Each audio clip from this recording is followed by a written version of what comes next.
Hello and welcome, and in today's video I'm going to be showing you the top 10 arc mobility tames. So without further ado, let's get straight into it. In at number 10 we've got the Deinonychus, and if you didn't know already, this is definitely one of those very mobile land tames.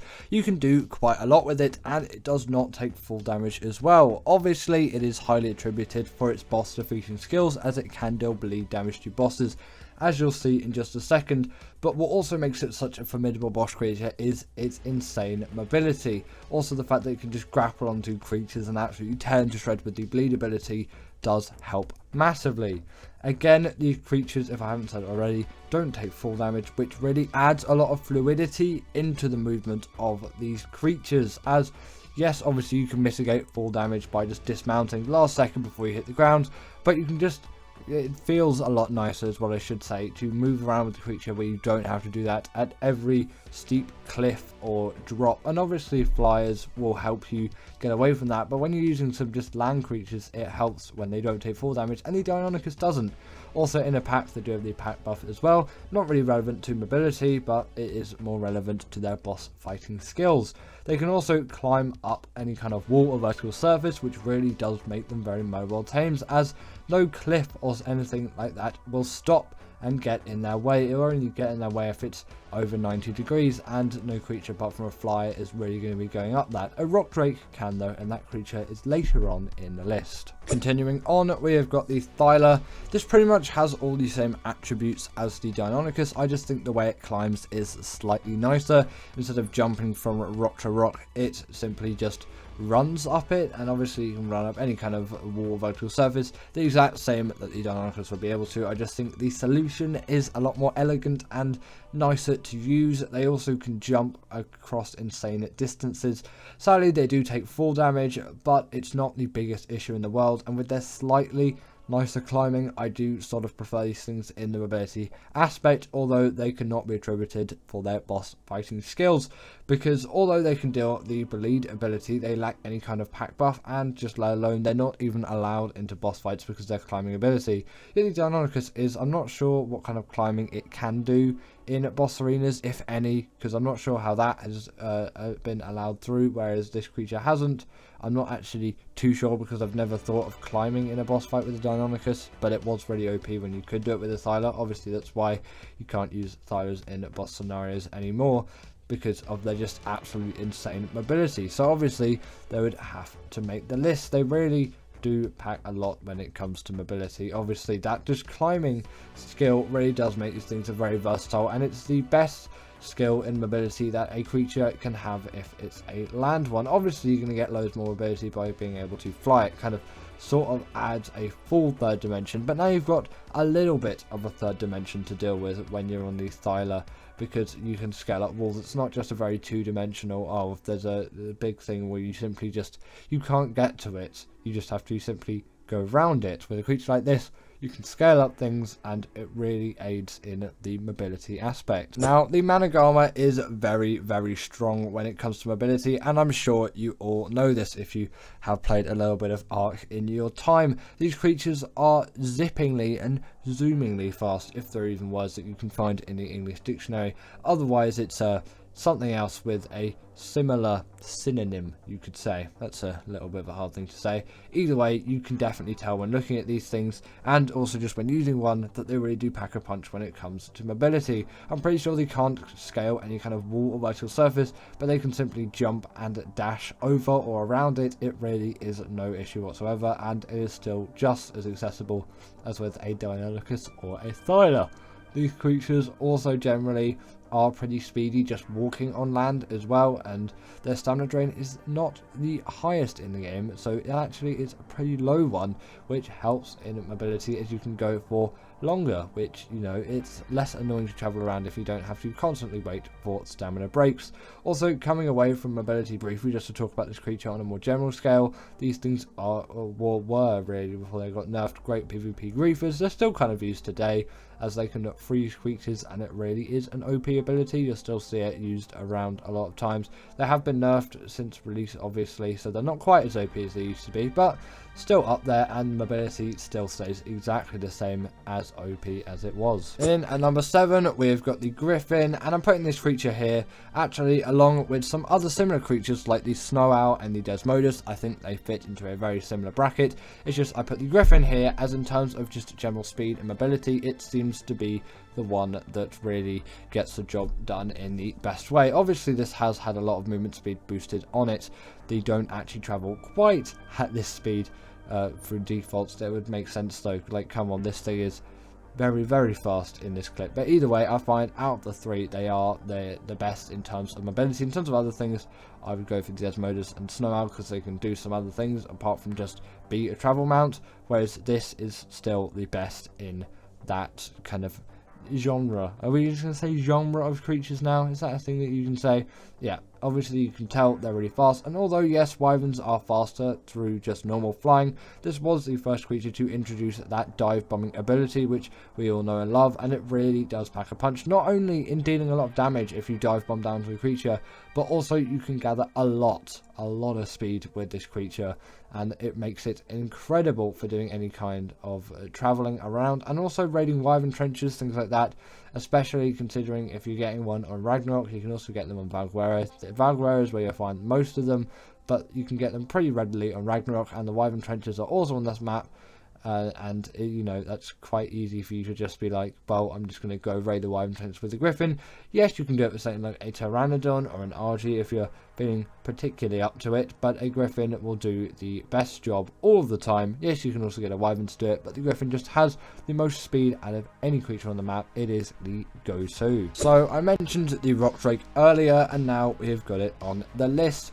I've put it in at the number 6 spot if you didn't know already. This creature is one which first obviously came out on Aberration, and actually I should say Aberration. I know a lot of you got annoyed. I said it wrong. I'm correcting myself. Aberration. I don't know why I've been calling it Aberration the whole time. Either way, came out on Aberration, and this creature really is insane when it comes to mobility. It really does work on the map because of all the walls and cliffs that you'll find. It can dash onto them, and it can scale them at any angle. It doesn't matter if it's over 90 degrees, which obviously the Thyla and Deinonychus are limited in. It does not matter on the gradient for this creature though. You can just get so much more done in terms of a map like Aberration, but also in general terms you will find places up mountains and cliffs, especially in ASA with the wacky terrain all over the place, that is over 90 degrees. And I know Aberration hasn't come out yet on Ark Survival Ascended, but you can still get a Rock Drake in the game and use it, and I find they are actually really nice speeding across the island because of the wacky terrain going constantly over 90 degrees. They actually still can get at it without just falling off like the Thyla and the Dinewood, and they really work well for all of that. Also, generally they are pretty quick and snappy. As a glider as well, you really can get a lot done. They're like the Maewing, but not quite as OP as that. That is also another creature which is later on in the list, but they really do deserve to be here in my opinion. You can get a lot done in terms of mobility with the Rock Drake, and generally all round they are really great strong creatures for combat. You can absolutely cheese Rockbro if you have some Lazarus Chowder with it on Aberration, of course, not the Gen 2 one, so they really do deserve to be here. In at number 5 we have got the Bloodstalker, and this creature really does need to be here for me because it is my favourite underwater travel mount of all time. Nothing really beats it. Also, just as a general all-rounder, its traveling capabilities and mobility capabilities are absolutely insane, and it definitely does deserve a place on this list for that. It really is unmatched in all of that, especially also considering it can travel on the top of the water as well, not just in it. It can also steal the aggros of the creatures, helps in a very low mobility environment, and it's so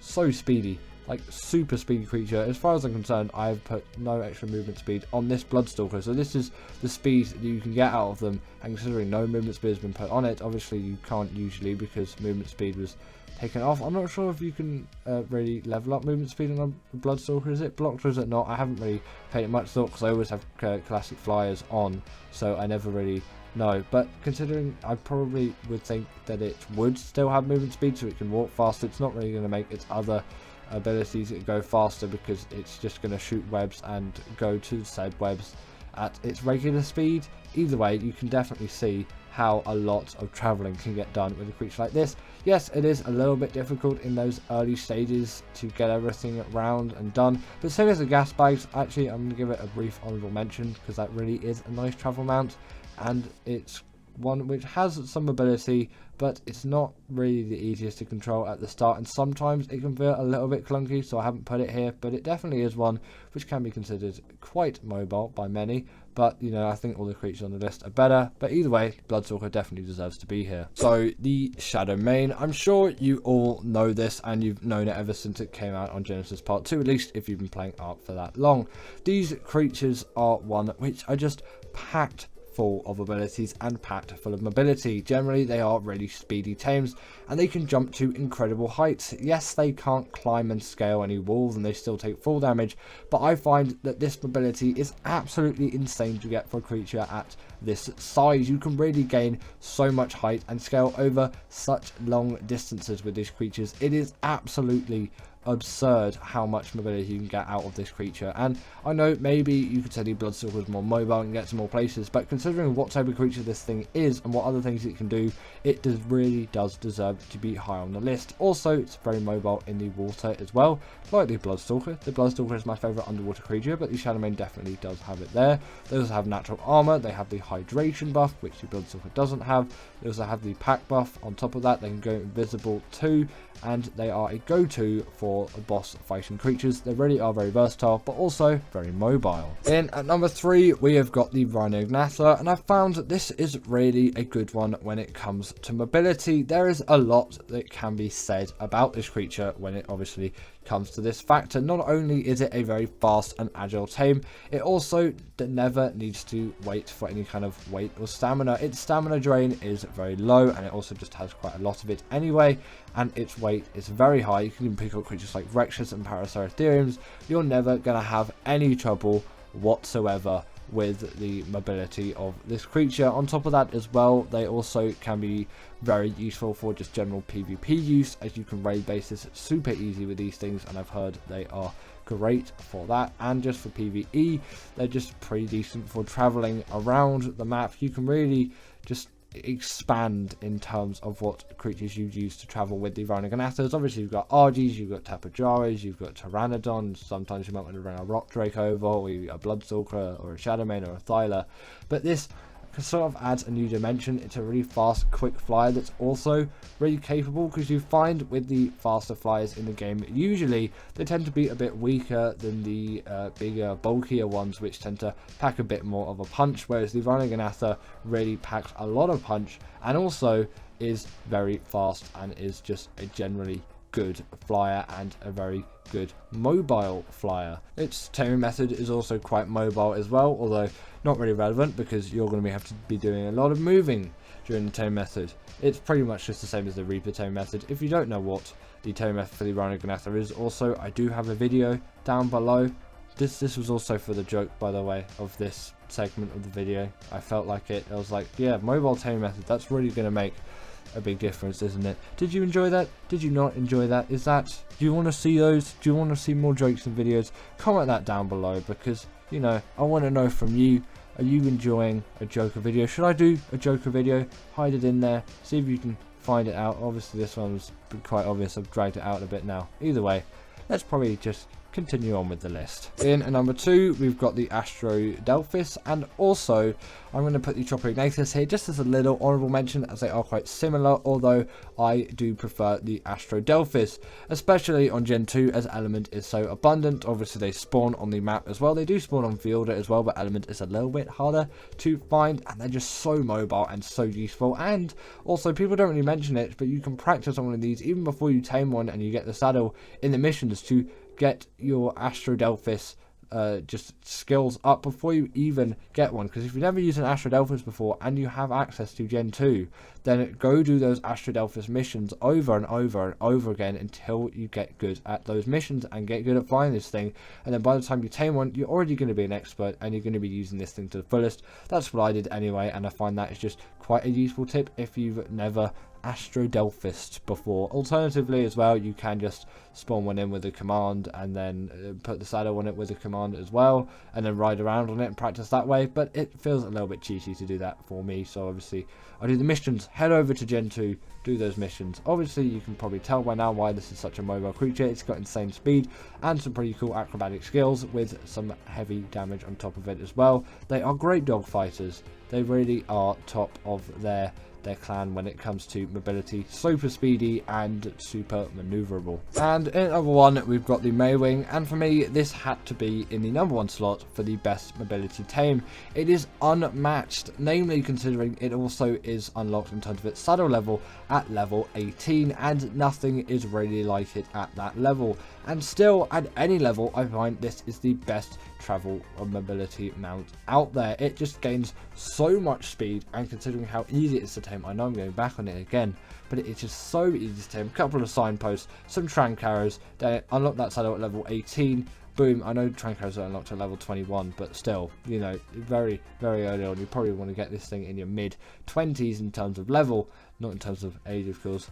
Accessible for all ages, I should mention. And then you've got yourself a really speedy, great glider out there, and it's just unmatched when it comes to performance. You really, even if the terrain is flat, you can just get a lot of agility with this thing, and maybe a little bit difficult to control when you start using them. Again, practice on those missions on Gen 2 if you don't before you get one, or even once you've got one. Just keep practicing. It's a really easy controlled environment, and you've got no other enemies and stuff in your way. They also are a portable feeding trough. They can gather berries and also glide on top of water, and they're pretty good swimmers too, but they really are the king of mobility. Now, of course, we must shout out our patrons, Ekaterina Puchkova and Karina Thorne, who are our paid Patreon members at the moment. Thank you for all your support.